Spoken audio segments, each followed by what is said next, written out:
So, good morning, good afternoon, good evening. Welcome to the ADHD Refrain Project with me, host Emma Craven. And today I'm joined by Keira. So, Keira, would you like to just do a little bit of an introduction to yourself, please? Yeah, thanks, Emma. Thanks for hosting me today. It's lovely to be here. My name's Keira Smith, and I'm a solution focused hypnotherapist. And I do a lot of work with neurodiverse clients, particularly clients with ADHD and ADHD, to help them cope better with their lifestyle. With that neurodiversity, rather than seeing it as something to be solved, helping them lean into their skills, helping them cope better, and make better decisions around the issues that they're having, so that they begin their journey with me, and then they can take those skills on and continue them. They begin to snowball, and things get easier in their life. I think I should probably do with a bit of your help. Technology, most of the listeners know by now that technology is not my friend, and yeah, we've had a bit of a few jump barriers to jump through just to get here today, haven't we, Kira? Is Double it, we booking last week, and oh, it's just we have, yeah, but we're here now, and we're on Zoom, exactly. where we both feel comfortable on Zoom. So Yeah, Zoom is great. I love Zoom. It's so easy to use. it is. So do you have a diagnosis? Do you want to talk through your diagnosis if you do? I don't have a diagnosis myself. My husband has ADHD. Yeah. And as I mentioned, I work with a lot of neurodiverse clients. It's something I'm very comfortable working with. I've become very comfortable with it both through professional experience and through living with the my husband's journey with ADHD and helping him cope better with it. So I have both personal and professional up close experience of it. It's something I enjoy working with. I enjoy helping people let themselves off the hook and acknowledge that they don't have to shove themselves into a space that they don't fit in.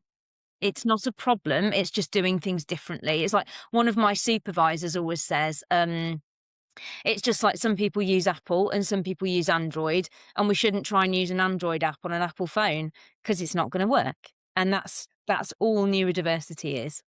Yeah.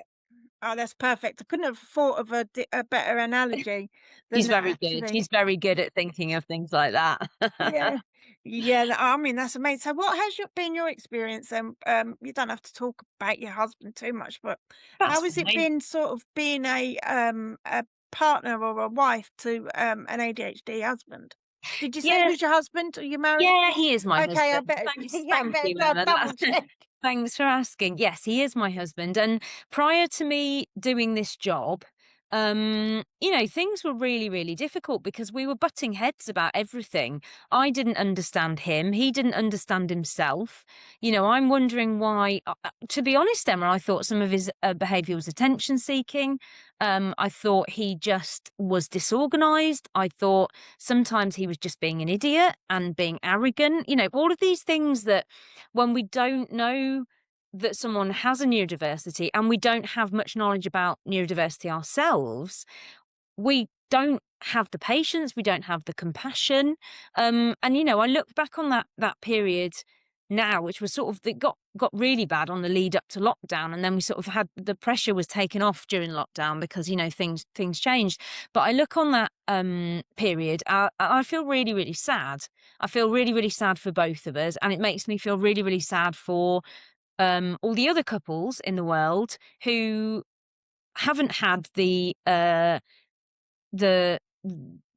the joy of the discoveries that we've had to enable them to stay together and be a happy couple. I do know that neurodiversity can break up a lot of relationships because if you don't have the understanding and that person doesn't have the understanding and acceptance, that can be really, really difficult. And then when I began working as a solution focused hypnotherapist, because we're dealing with neuroscience, I started to learn more about the brain generally, which was really useful for him.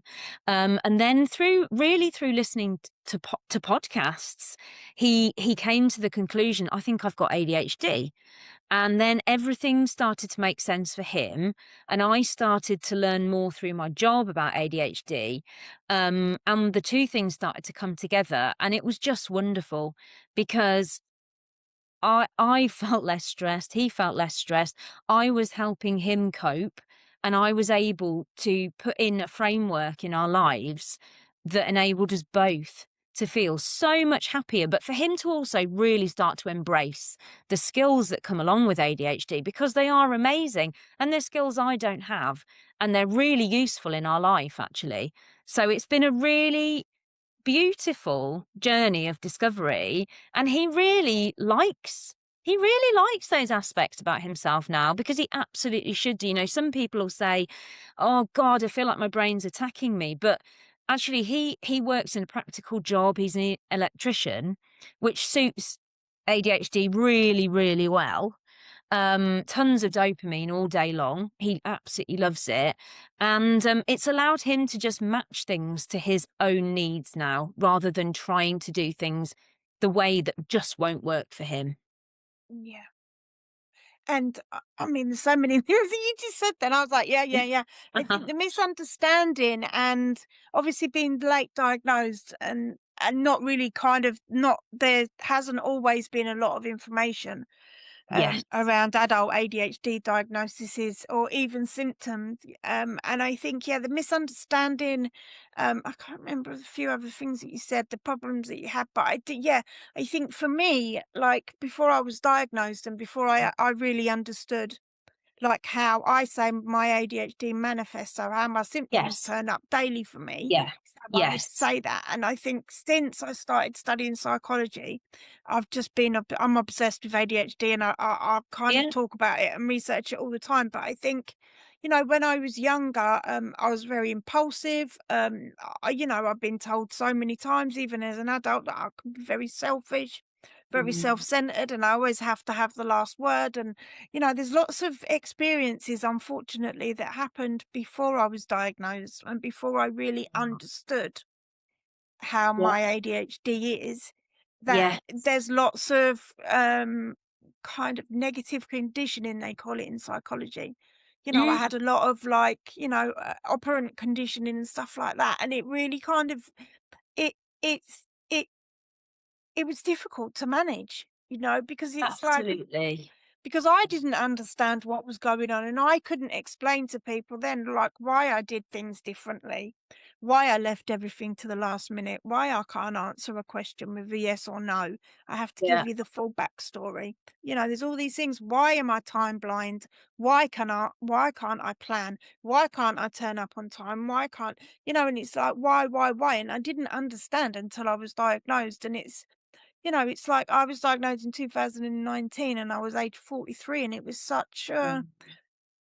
such an emotional kind of experience, but in a good way Absolutely. because Well, there can I be a real sense of grief. It is a grief.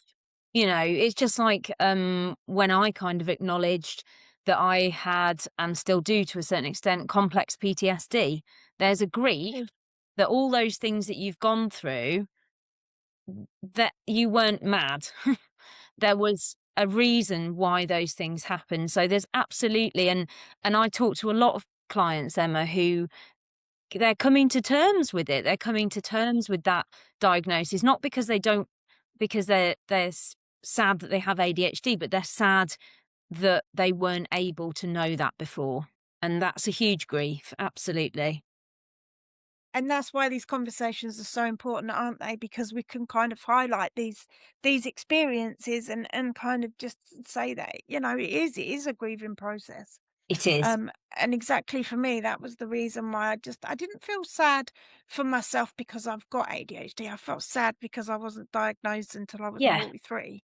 And exactly. And all that time you could have spent leaning into it, you were trying to lean out of it, and that's the sadness, isn't it? That's the real sadness, because now we know that an ADHD brain, just like an autistic brain, is simply a brain type that we developed when we were cave people, because we would have needed those people. You know, we desperately needed people, um, for instance, ADHD, someone who can spot everything, who can move very quickly from task to task, and can notice everything, or can hyper focus in on something. They would have been the hunters and gatherers. They would have been out feeding us, you know. And it's not. it's just simply a brain type, and the world how it's constructed now is the issue, not the people in it. And that's where the sadness can really come in of like, we don't all need to be the same. And finally, we're acknowledging that. Yeah. So how would you kind of support a client that's come to you and they need help? Let's make a little scenario up. So Yes. they've just been diagnosed. Yes. They have young children to cope Yeah. with, Yeah. um, who are also diagnosed. They are struggling with managing kind of their daily lives because the executive function in their brain's not working, and they're feeling really overwhelmed and really stressed. Yeah. Can you talk us through, your approach to that, please? Yeah, absolutely, Emma. So the first thing that happens with my clients is they come to me for an initial consultation. And this is where they give me all the information they need to give me, as you just have. So I understand their lifestyle, because understanding someone's lifestyle is really key, because we're not looking for some to through because it's a solution focused process. We're helping the client find solutions rather than me just tell them what to do, because you're the expert on you and you know what works best. So I want to understand your lifestyle. I want to know if you have any other health conditions that we want to take into consideration, medications, because they can affect sleep, and obviously ADHD itself can vastly affect sleep. So we get all that information. I get all that information, give that person a chance to explain who they are and why they've come to me and what the reasons are, so that I understand all of that. And then the second part of that process, and this is for everybody, not just ADHD clients, but of course, when I'm explaining it to somebody with ADHD, I can make this more pertinent to an ADHD brain. I explain the brain, or the parts of the brain that we focus on as solution focused hypnotherapists. And for instance, with somebody with ADHD, I would do that in very small chunks. I would give them a chance to ask questions at any point. I would make sure there are plenty of fidget toys available, ask them if they needed a break at any point, break it into chunks and make sure it's easy for that person to understand. And also ask them, what's your learning style? What do you find easy? What are your challenges when you're trying to learn? So that I can then, going forward, try and make that fit in as well as possible. And although it's a therapy session, we're never looking for people to sit still. We're looking for people to do whatever they need to do to concentrate and make it easy for them to take part. So even though when we move on to our proper sessions, the last part of our session is deep relaxation, trance. It's where, but they don't need to sit still for that. They can fidget all the way through that if they need to. If they need to stand up, they need to open their eyes. So we always embed it from the very first session with somebody with ADHD. We are not asking you to pretend you need to keep still, or we don't want you to keep still all the time. We want you to do whatever you need to do to focus. The other thing that I do though, as well, Emma, is I'm very conscious of setting very firm boundaries with neurodiverse clients, because it's like, you can do all this stuff, but we have to stay within these lines. Yeah. Because as I'm sure you can understand, neurotypical people can end up chasing neurodiverse people around, and that doesn't help either of us. It doesn't help the process. So there's lots of scope within that process, but we set those firm boundaries so that we need to, because for instance, with one of my ADHD clients, they'll try and question it at every point and go, yeah, I've fixed that now, I'm on to the next thing. But in order for our process to work, we have to do some of the sticking with it Yes. and some of the keeping going. So we kind of set that groundwork. We're like, you can do all of this, but you have to stay within these lines. This is how we're going to work. And it's nice because I had one ADHD client who came to me and he said, I've never actually stayed engaged for that long. He said, usually I would have had to get up and leave. So Yeah. it was nice because we worked together, and that's really, really important to set those foundations. So because we're solution focused, from that point onwards, Emma, we move on to a solution focused approach. So we don't talk about the past anymore.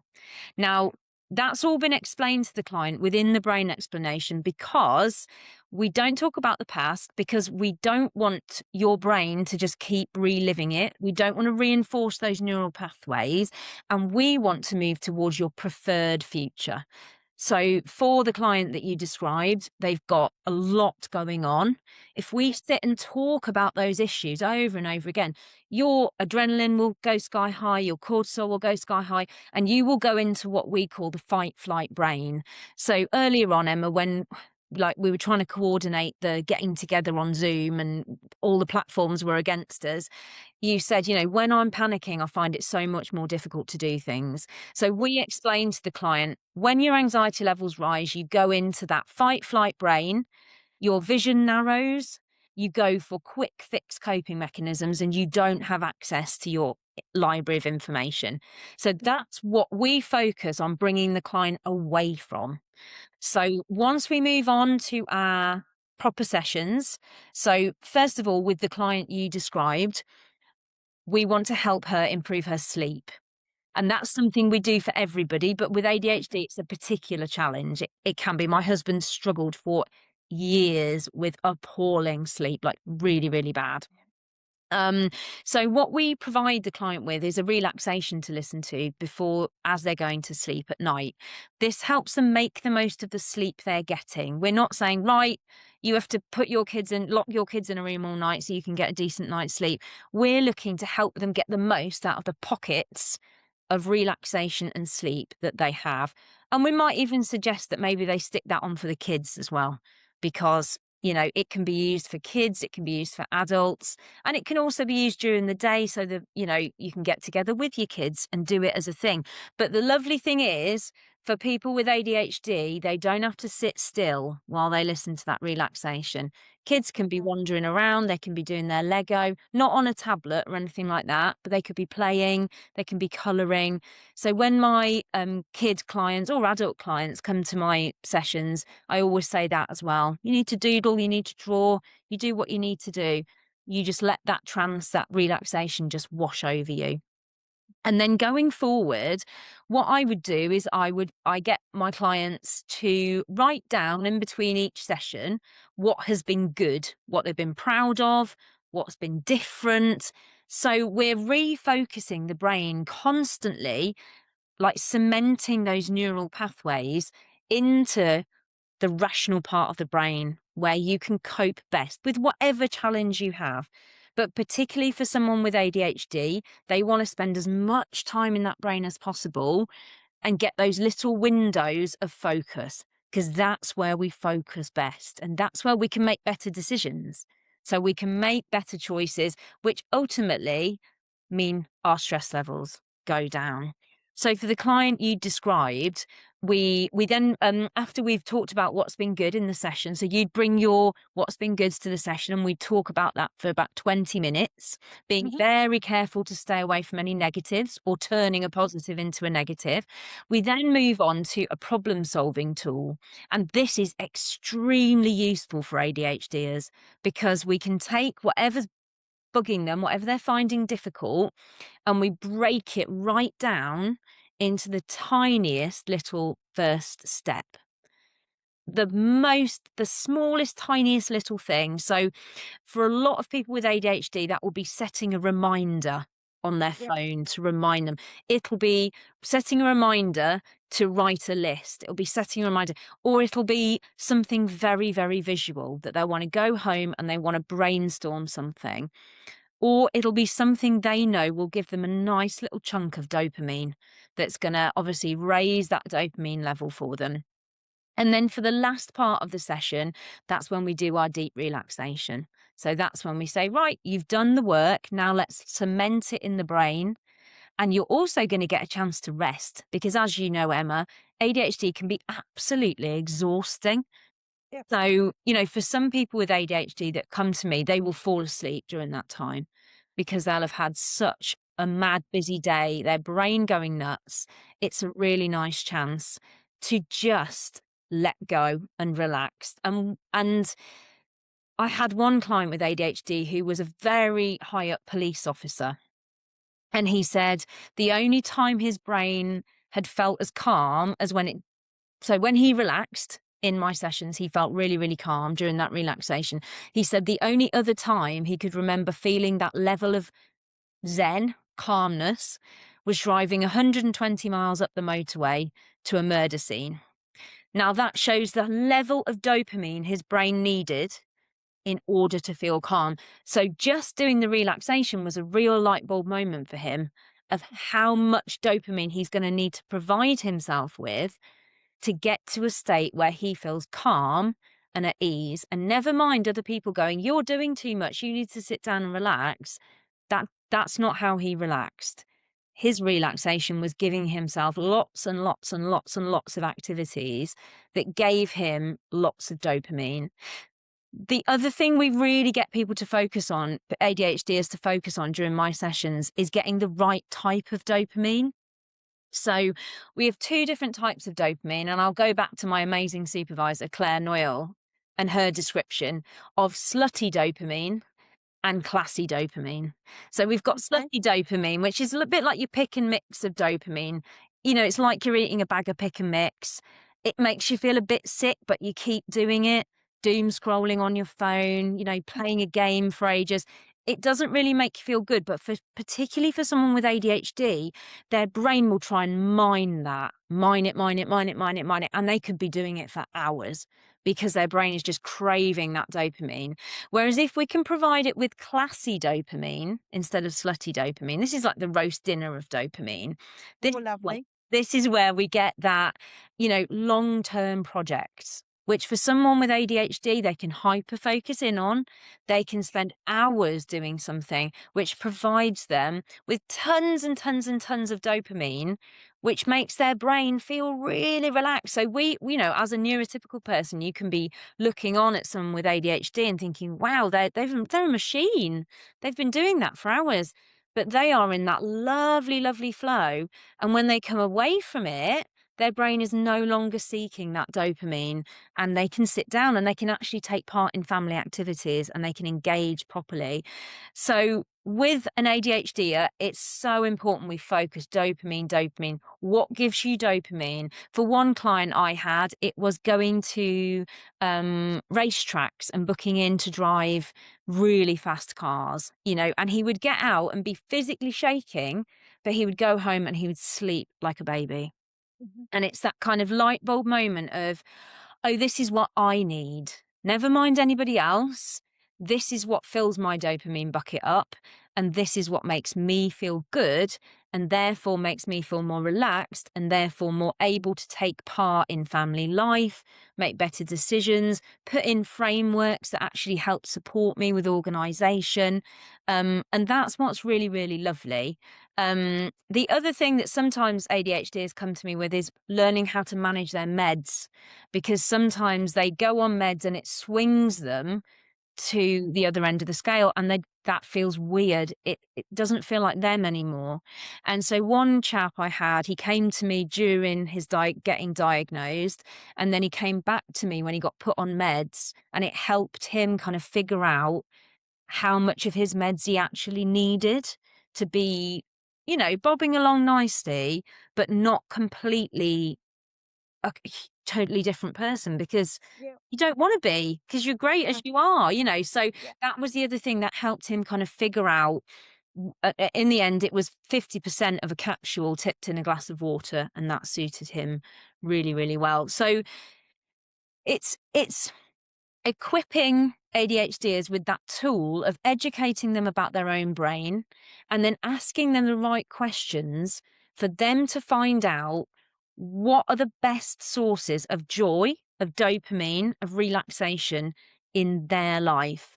And just giving them little nuggets of neuroscience, things like you mentioned, why people with ADHD leave things till the last minute. And because their brain is lowering adrenaline and dopamine, like leaving things till the last minute gives them that massive push to get over the finish line.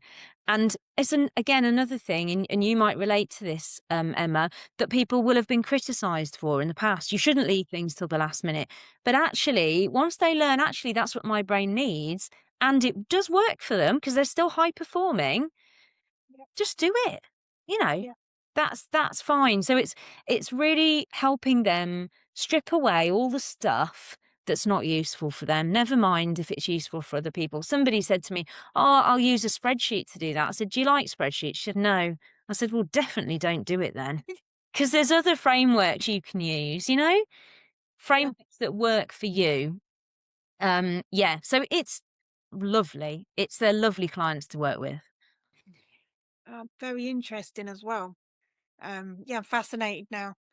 So hypnotherapy, no, I don't know a lot about it. So do you want to explain to me and the listeners what it is? Because yeah, you've got me fully engrossed in the conversation now. So I want to learn a bit more. So yeah, hypnotherapy, because I always thought that was like going to see someone lying down on the couch and they're gonna do something to you and put you into a trance and yeah, you see the things on TV. Was it Paul McKenna Yeah, or Paul whoever it was? McKenna. Yeah. Yeah, and I don't think Yeah. that's actually what you do day to day.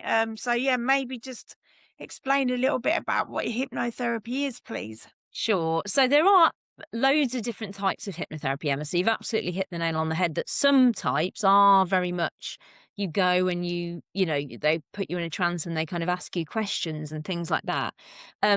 With the solution focused hypnotherapy, it's very much an equal balance between the talk therapy part and then the deep relaxation. So, the talk therapy is, as we talked about, all solution focused, all talking about what's been good, what do you want to happen, when is that not a problem, how can we build more of that in, and then the bit that sort of people would traditionally think of as hypnotherapy is simply a deep relaxation. So no questions get asked during it.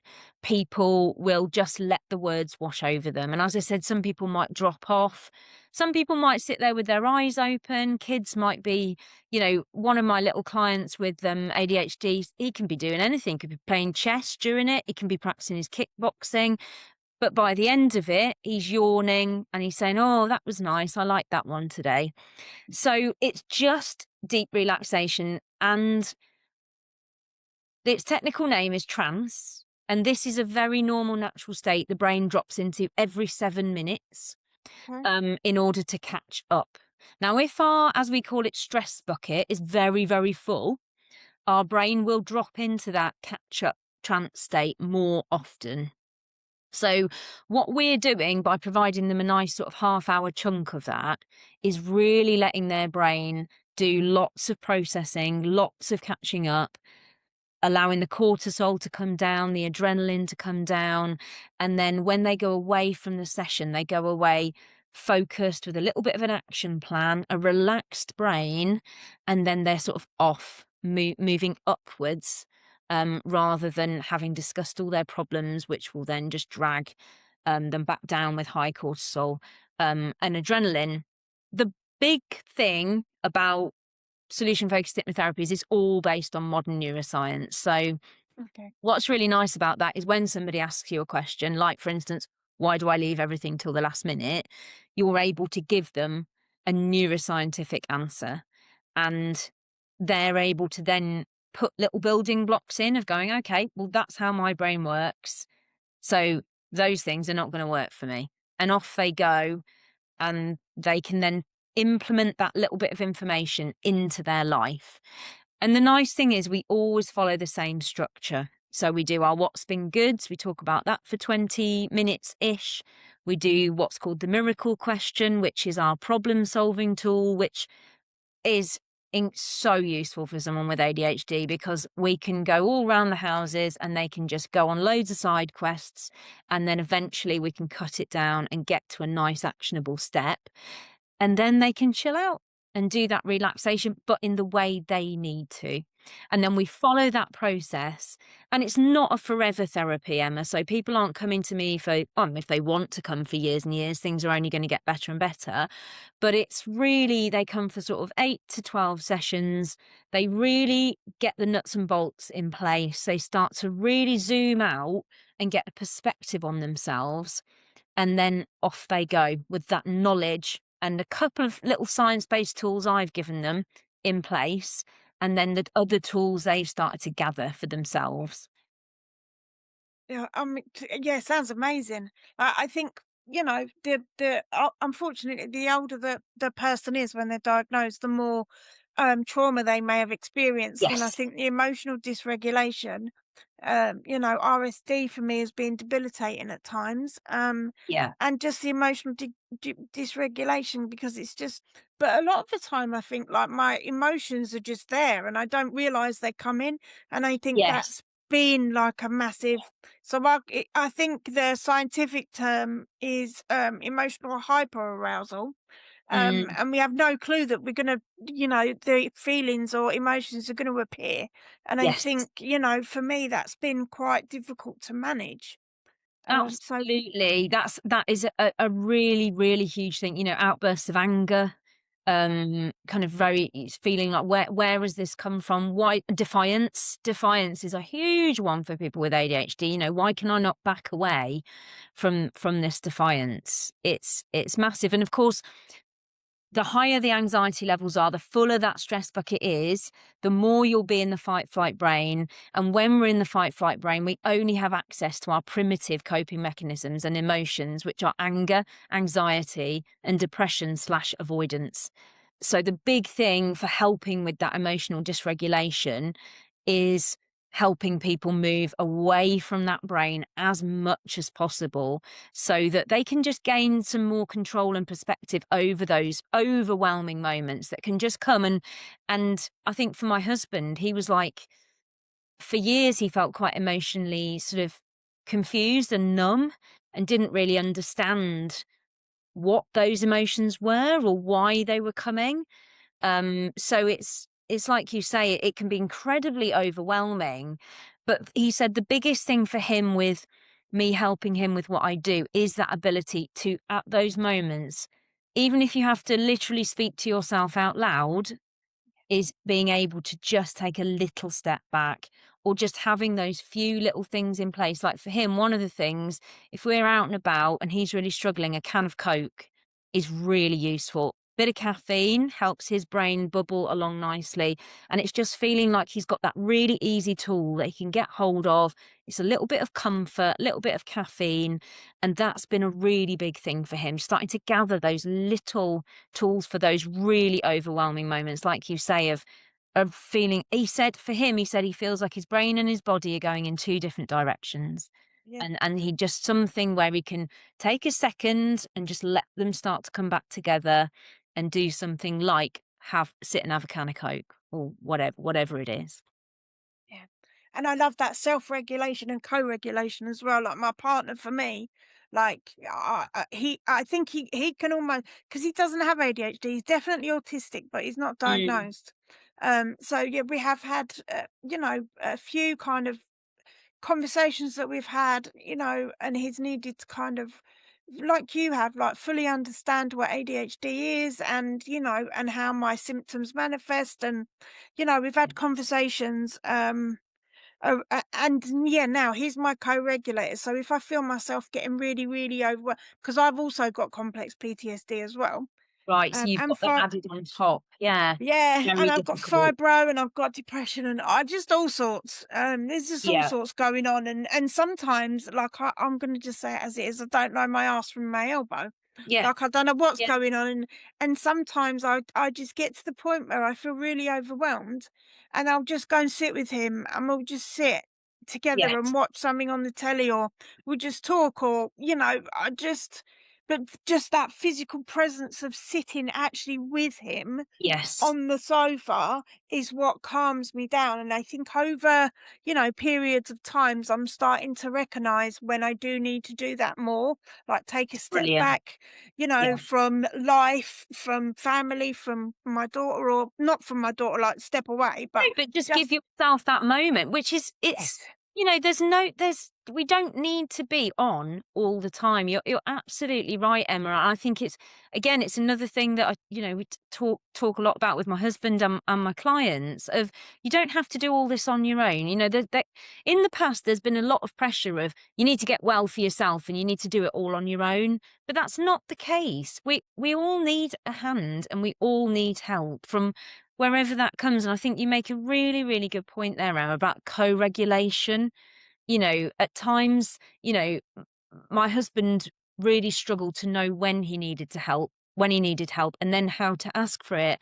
And I said to him, all you need to say is, I need help, and I'll step in, because I know the ways that you might need help now, help making decision, help tidying the mess up from a project that you've been doing. You make such a good point, like co-regulation, it's so important. And that regulation of touch, a hug from someone, a 15-second hug is more powerful than an antidepressant.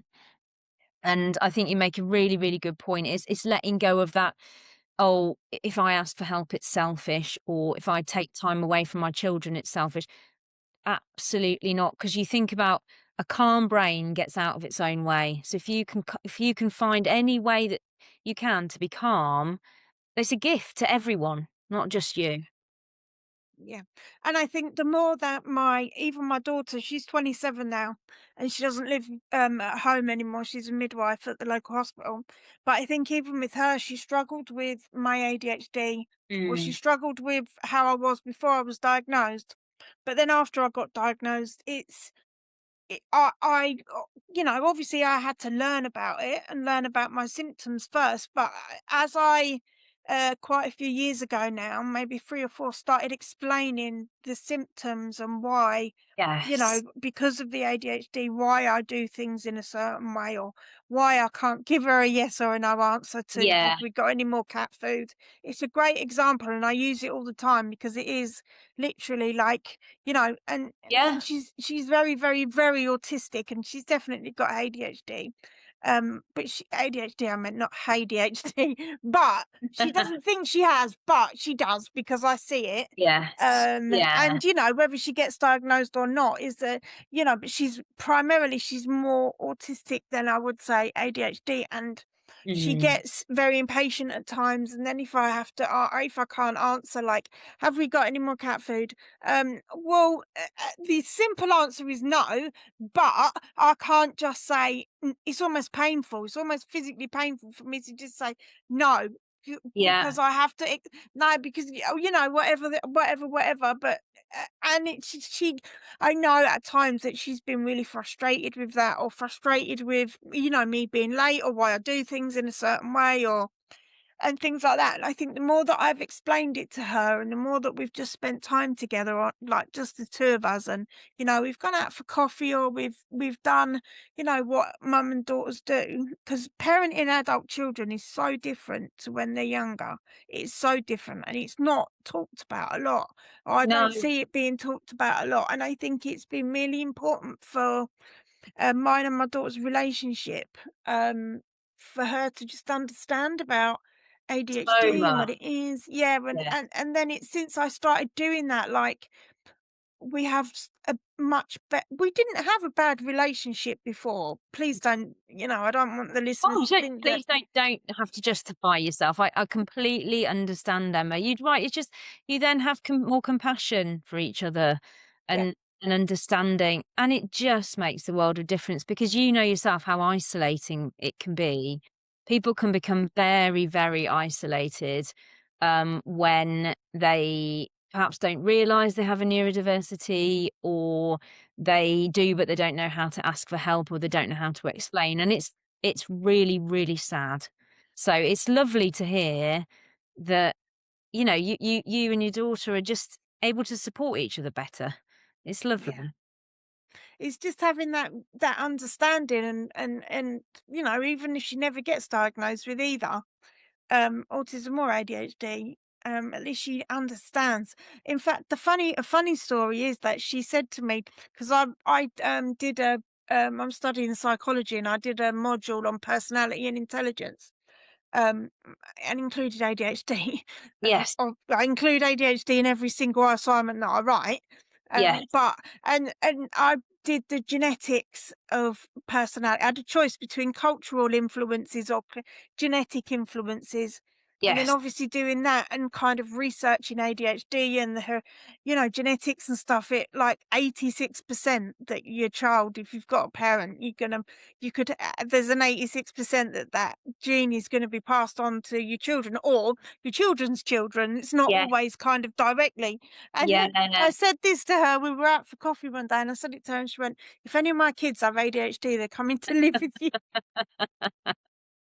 She was like, "I can't cope with one of you as a kid," and I was like she was laughing when she said it, but, You and her partner's mum's got ADHD, she's just been diagnosed in her 50s as well, so they've got it, like, double-barreled kind of when they have kids together, like, they've got 2 grandparents that have got it, so, But at yeah, least it's they'll have so much more understanding by that yeah, point, and that makes their life and the child's life so much easier. And I think, for people like yourself and my husband who've had late realizations or diagnoses, it can have been a really interesting situation because, sometimes those people's parents have had a neurodiversity, but because it wasn't known as a neurodiversity at that point, and it was just kind of that behavior was reinforced as this is just how you behave. So the chaos or whatever it might be has never occurred to them that it might be a neurodiversity, that it might be a brain difference. And so when they get older and they suddenly go, oh my God, actually, oh, this is a yeah, difference. And this is something I need to behave differently towards myself because this isn't because that behavior had just been reinforced as kind of what you do. And then they come out into the world and they're like, oh, this doesn't quite fit. And then you just had to live with it for however long until you got your diagnoses, until you could understand yourself better. So you make a really good point that now, generations going forward, we're gonna have so much more understanding and will make those children's lives and the parents' lives so much easier. yeah, and I think particularly for younger children, if I could do anything for anyone going forward, it would be to support or help late diagnosed adults, but also I think, to get that understanding in schools for Yes, children that are big younger, time. particularly, in a classroom where they've got peers that are neurotypical and they're neurodivergent. And it's just about getting that kind of understanding of why the behavior, why can't you sit still? Why do Yes, you do things in a certain way? And I think that's really important to kind of get them messages across and then get, young children's peers to understand them so then they weren't as disrupted or distracted in the classroom. yes, And, I know that there's a lot of work to go, but it would be really nice to see something like that because I think it's really important. If I'd have had that, if I'd have understood and I'd been diagnosed earlier, my life obviously would be very different. But then again, I wouldn't be who I am sitting here now. So I don't know if I'd want to go back and be diagnosed early yeah, it's or always not. It's interesting. weird. Yeah. Yeah, It is yeah, always interesting, but I think you're absolutely right, Emma, because there are some really simple changes that we can put in schools that could make teachers and pupils' lives a lot easier. And don't get me wrong, there are some schools that are being amazing and they're really working hard. I've got a friend who again has had late diagnosis of ADHD, and she runs networking events which are deliberately designed to be suitable for neurodiverse attendees because she is completely right in saying this. If they're suitable for neurodiverse people, neurotypical people will be fine because neurotypical people will just go along with the flow. And I think it's exactly the same for schools. Having it set up more for neurodiverse kids. Neurotypical kids will be absolutely fine in those environments. We don't need to worry about doing loads of separate things. I think if we just focus on it being suitable for neurodiverse kids, and having more space and having things like quiet spaces. And one of the children that I'm seeing as a client at the moment, there's always an option for him to go to. There's a separate desk if he needs to go and sit and do his work at a separate desk. He's always allowed all of his fidget toys out. Whereas the previous school, they were taking his fidget toys away from him for misbehaving, He's misbehaving because he hasn't got the fidget toys. He needs the fidget toys to generate dopamine because his brain is low in dopamine. It's things like that. One tiny simple fact. He needs something to generate more dopamine to keep him calm. And if you're taking that away from him, what happened? He got very angry and he got very upset. And then, it snowballs from there, doesn't it? So you're totally right. Emphasis on those really um, simple things to put in place. And then everybody's so much happier. Yeah, and it is a shame that, this is just slowly kind of taking off maybe. It's educating people about what ADHD is and autism, or any other neurodivergence that comes under the neurodivergence umbrella. But I think, like in my experience since I started studying, I've noticed that like whenever there's these celebrations or whenever there's like, you at my university do a lot of work around neurodiversity and Mm. I've been to lots of events that they've done, and unfortunately I have noticed myself that ADHD is always kind of just gets lost. Mm, And I know there's people that are becoming more aware of it, but they know they've heard of it, they don't really know exactly what it is or how yes, it kind of manifests. And then, unfortunately, like in these bigger celebrations or whatever happens, like ADHD gets mixed into everything and then it's just kind of lost and nothing yes, kind of, which is why I wanted to do the podcast, why I set up the yeah. project. It's why I do the advocacy work I do within my university. It's why I do everything basically. Because unfortunately, I think, ADHD, either people have said to me, like, neurotypical people have said to me so many times, like, but ADHD is the same as autism, isn't it? Oh, they're so different. And then for people with ADHD, with both, Yes. we've got that real, I need space, I need to be with lots of people, I need quiet, I need constant noise. Yeah. Yeah, absolutely. So they're two very, very different neurodiversities.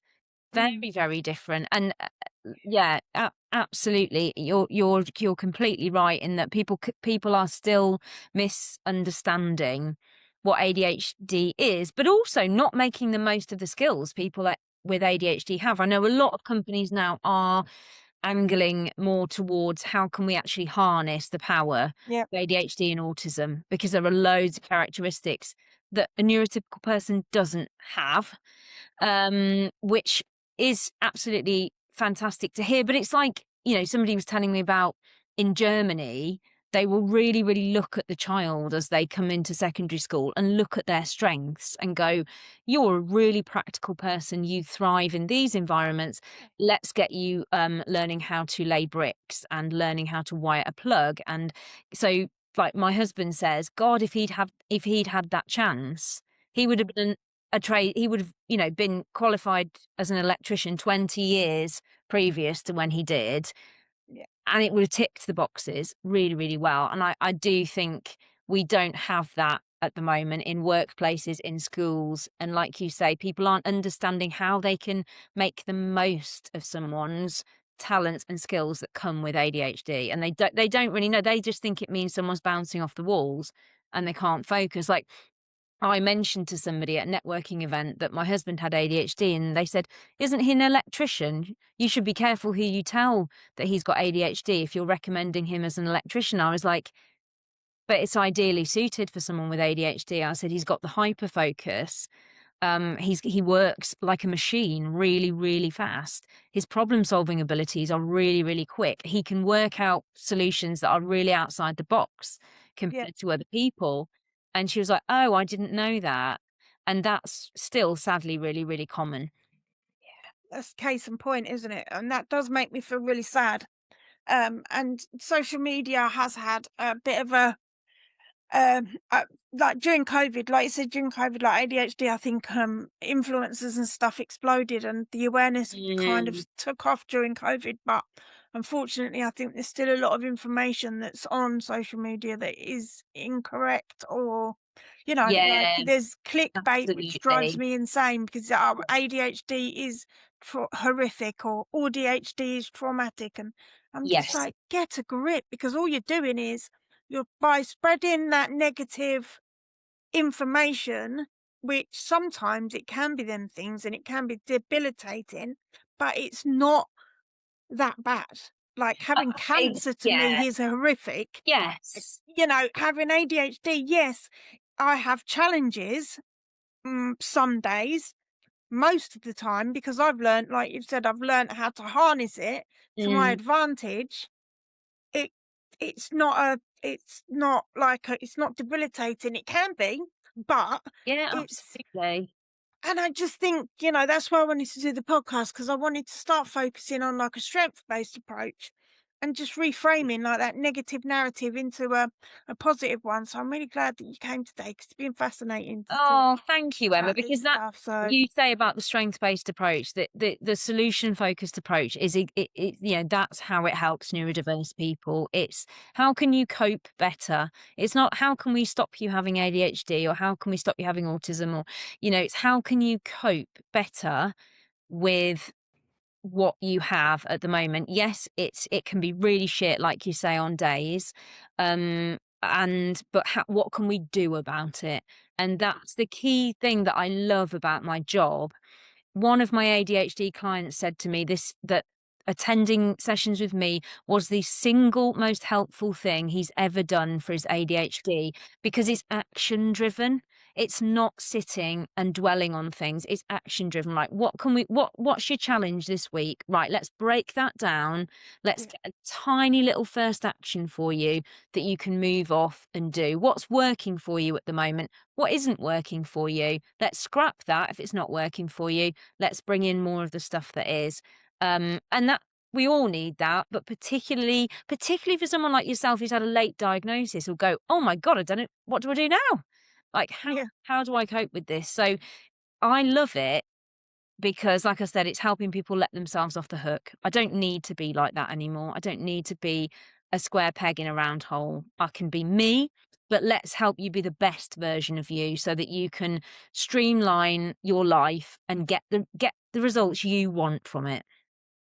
yeah, and I love that, because it's only been through.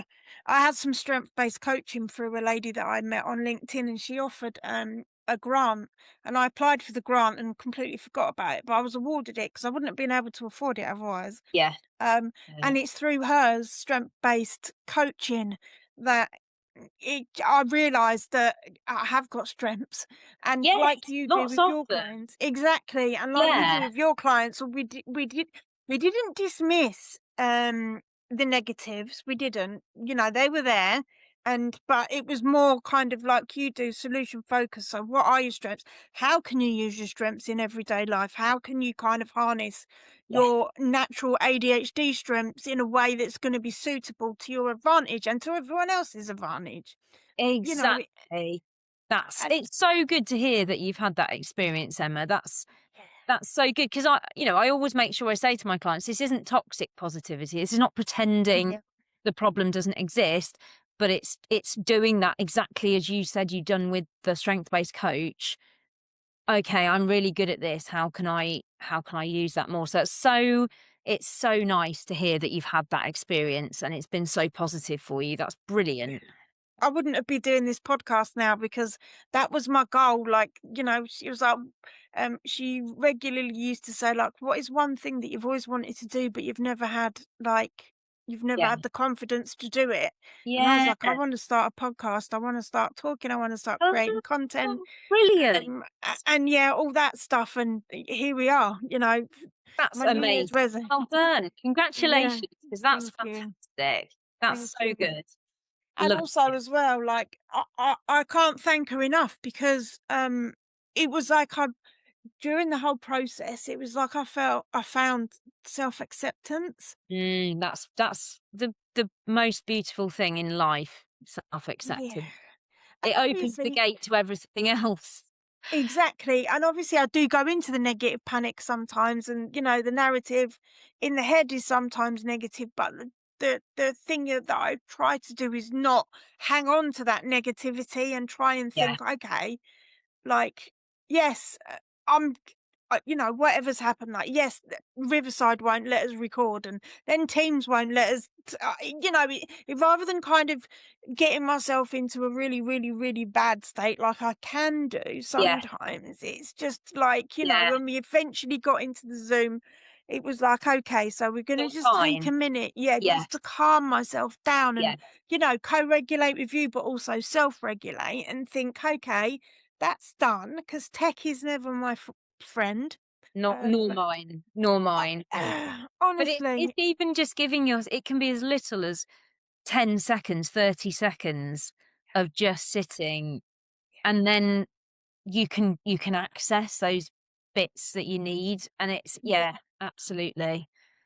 It's yeah, it's it's really lovely to talk to you, and it's really lovely to hear that you've taken so much from that coaching, and it's really helping you put in this framework that's helping you achieve the things you want to achieve. yeah. Yeah, and I can't thank the lady enough. Brilliantly diverse, strength-based coaching. Saskia is the lady's name, but I wouldn't be able to pronounce her surname. So I wouldn't try and pronounce it because I'm not good at pronouncing words. But yeah, if any of the listeners are interested, yeah, completely and utterly, like almost, yeah, changed my life. Like, I Yeah, began unmasking. Because it's exhausting if you're masking part of your absolutely. ADHD. Yeah, It's just exhausting, and what I've learned through that unmasking process, which sometimes is one step forward and 10 steps back, or, it's yeah, dependent on how you feel in the moment, what's going on around you, but I think people at staff at my university have said to me they learn more about ADHD when I unmask and just be myself, yes. and I go off on a million tangents and stuff, and it's like, it's almost teaching them more about what ADHD actually is, but it's also teaching other ADHDers that, it's okay to just be you, like, Exactly, and then so much growth. other people can get the best from you. They know how to get the best from you then, and they know how to so that you'll be relaxed, they'll get the best from you, you'll both have a good experience. Yeah, absolutely. It does, you're giving people permission to, behave differently towards you or for them to behave differently themselves, and it's very, very powerful when you do that. You let other people off the hook then. Yeah. Yeah, it's incredible because I've met students that are now friends that are transforming the way that they see themselves, and yeah, it's just a beautiful experience, I think, because I think it's so empowering, and you're giving yourself permission, but also you're helping other people to find their own permission to just be Yeah. themselves. Absolutely. Absolutely. I couldn't agree more. Couldn't agree more, Emma. Yeah. Well, I mean, I have thoroughly enjoyed meeting you, Kira, and talking to you today. Me I know too. there was a bit of mix up for last week, so I had to apologise a lot because I got double booked, and I don't even know what happened last week, but it But was we one of got them. together today, and that's the Exactly, yeah, and then nice today thing was the about problem with it. Riverside and then Teams and now in Zoom, and yeah, so I'm so glad that you had the patience with me, and you came this week again, even though I had to move the time. Um, That's all right. complete We got we got here. here. Yeah. Yes, we Yeah. got here in the end. So Brilliant. yeah, it's been an absolute pleasure to talk to you, Kira, and I thoroughly enjoyed listening about the work that you do and how important that is for my listeners. And I will put the link to do you have a website? Yeah, I've got a website. My company's called positivechangehypnotherapy.co.uk. And then I'm on Instagram as Rewire to Thrive. And then I'm on Facebook just as Keira Smith. So you can connect with me on any of those, either of those social media platforms, or take a deeper dive on my website, and have a look. And please get in touch if you have any other questions. I'm gonna have to look at your website now because I'm fascinated. I love it when anything is like a solution focus, like, yeah, I can sit and talk about what the bad things, but what am I going to do about it to make a step forward? So yeah, I'm going to Yeah. have to go and have a deeper dive in your website Oh, so I can learn a lovely. bit more. But yeah, to the listeners, thank you for listening today. And the podcast is on Spotify, Apple, Amazon Music, and I can't remember the other ones now because my brain has just decided to YouTube? and yeah, oh, yeah, yeah. Yeah, yeah, I should have a list in front of me when I do an episode, yeah. YouTube, I do have a YouTube channel. Brilliant. So yeah, to the listeners, if you've, liked anything that we've talked about today, if anything relates, then yeah, please do reach out in the comments on Spotify. Oh no, I'm also on Facebook, on LinkedIn, and Instagram. The ADHD Refrain Project is also on there as well. And like you, I've also got a personal Facebook account and stuff. So yeah, it's been really nice.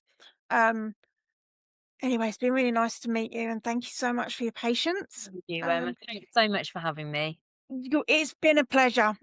If there is one thing that you would like, um, someone with ADHD, whether they're self-diagnosed, diagnosed, waiting to be diagnosed, have been diagnosed, what is one bit of advice, or what one thing you'd like to say to them that may help them to move forward? Mm.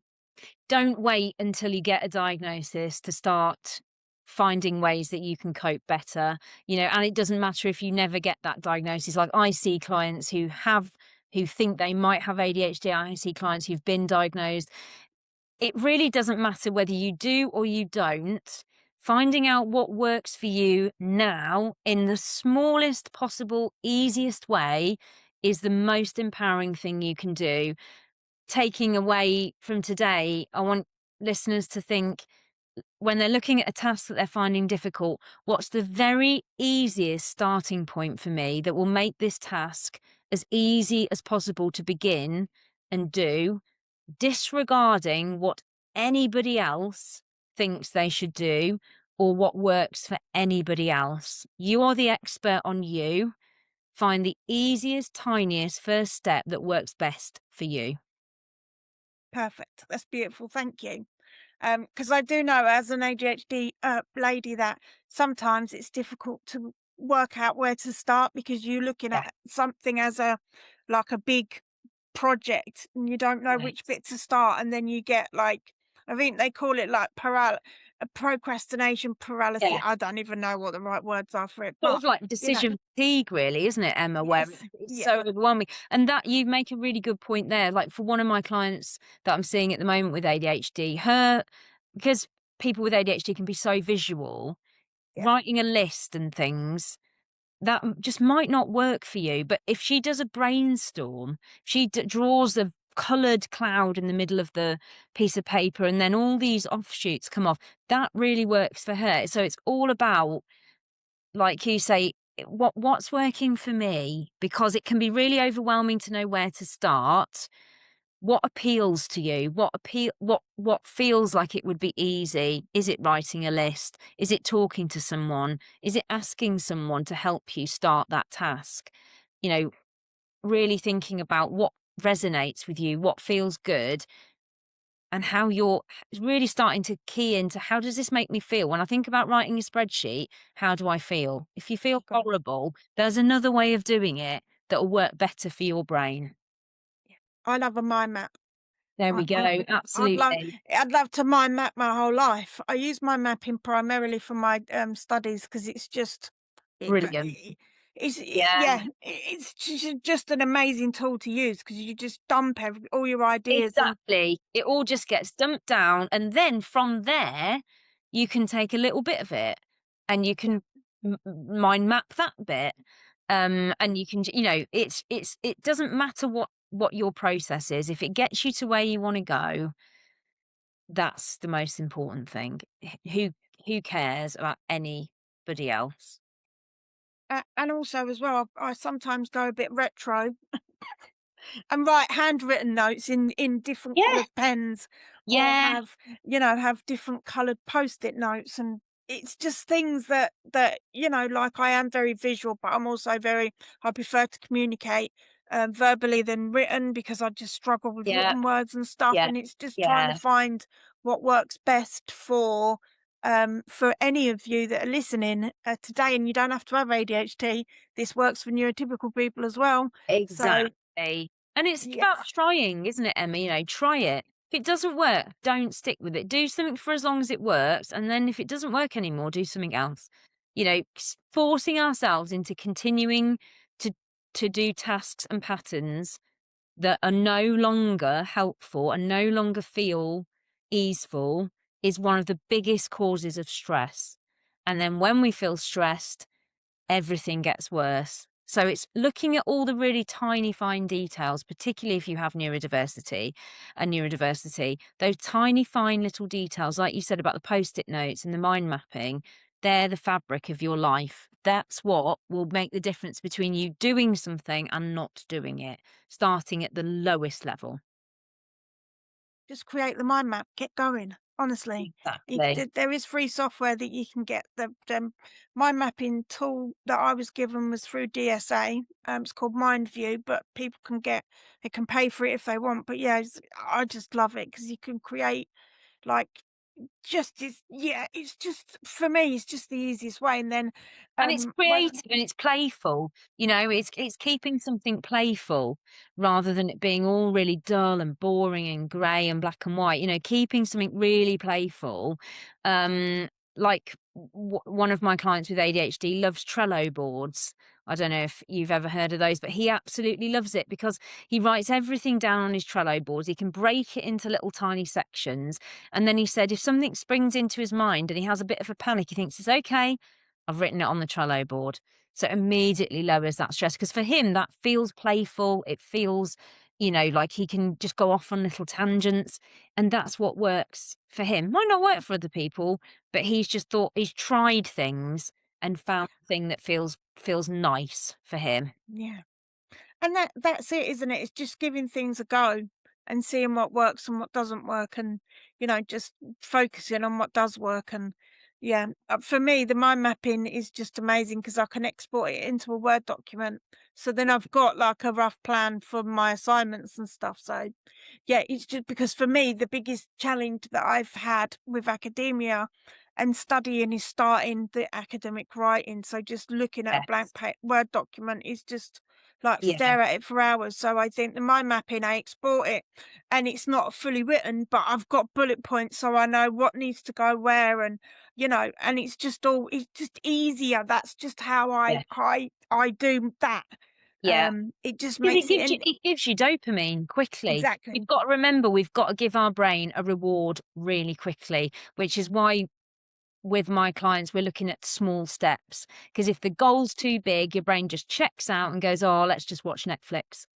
Yeah. And then, as you know, Emma, with somebody with ADHD, if your brain checks out from what it's supposed to be doing, Lord knows in 3 hours you could have driven to the other side of the country to buy a wardrobe because it could Yeah. take you anywhere. So those really tiny first steps are so important for someone with ADHD so that they can grab onto it straight away and get some dopamine off it immediately.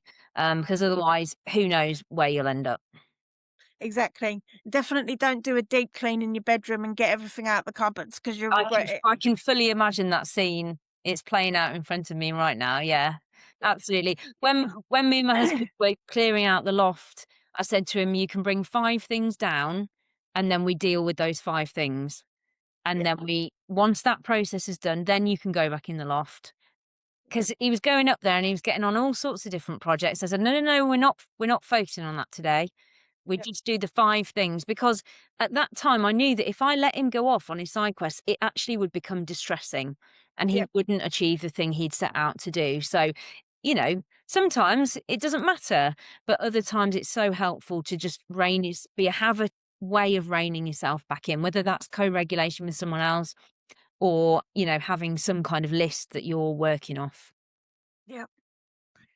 Amazing, amazing. So Brilliant. I am aware of the time because I do know that your time is limited because we had technical issues. So I That's just wanted to okay. say a huge thank you, Kira, to you for taking the time, for being patient with me, and for taking the time to come and talk to me today. And hopefully the listeners have got something out of our conversation. I will post the links to all of your networks and your website in the description Brilliant. of the podcast. And yeah, for today, Kira, it's been an absolute pleasure. So Me thank you too. so Thank much you, for your Emma. time.